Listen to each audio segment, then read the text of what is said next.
On today's video, I'm going to show you how we installed this flowmaster FX series muffler onto this Jeep without using welds. You know, we didn't weld it on. We basically cut the old muffler off, used some adapters, but I'm about to show you. It's going to be a short video, but if you're looking to install a muffler and you don't have a welder, then this is one way to do it. We got a welder, but you know, we didn't want to use it, so this works. To show you what we did, we had to get on the ground. This is the flowmaster muffler. It's been on about 2 weeks.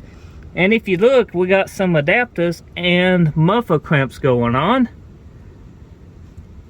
Adapt to the pipe to the size we needed and then tightened up.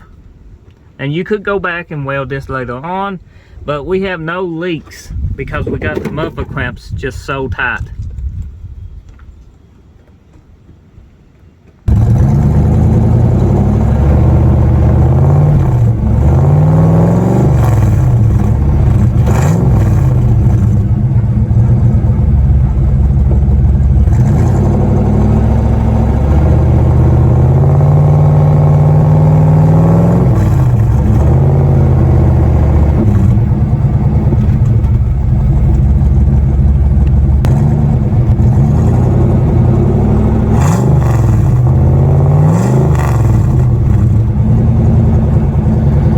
So it's pretty simple to install a muffler without welds that you've seen. Just some adapters, some muffler clamps.